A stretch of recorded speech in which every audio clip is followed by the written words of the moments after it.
Our Parker King is back walking in our state parks to show you staycation possibilities across the area. This week he goes to Legion Park in Winston County for this week's episode of A Walk in the Park with Parker.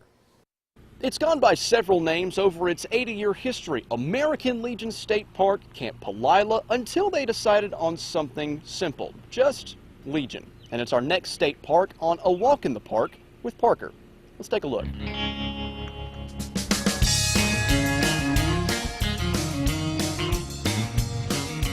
Legion State Park is one of the 4 original Civilian Conservation Corps parks. It was built in the mid-1930s. Construction was finished in 1937. The reason for the several name changes is because the park wasn't always under the State Parks Department. In 1955, the park was leased to the Pushmataha Council of the Boy Scouts of America. Boy Scouts used the park for 25 years until 1980. Then the park was reacquired by the State Parks Department and Legion became its name.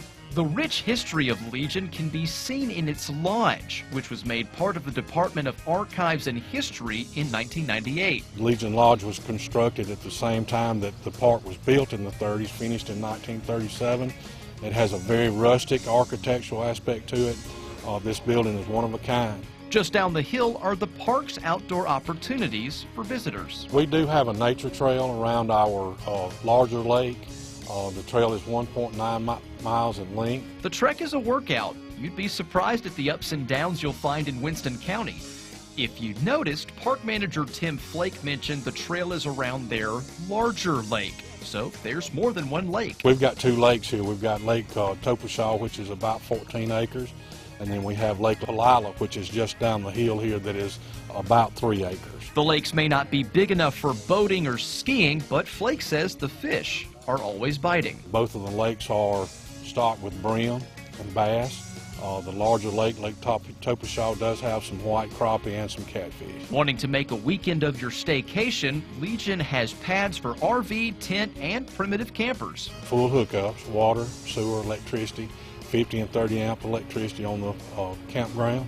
Have 15 pads that we reserve over there. Its cabins are where families can get a feel for when this park was first established. Each one is from the 30s. Our cabins are the rustic type cabins from the 1930s, the Civilian Conservation Corps. They have been restored, have been renovated to modern conveniences. Interesting to note, the park did a survey with locals on if they wanted televisions in the cabin.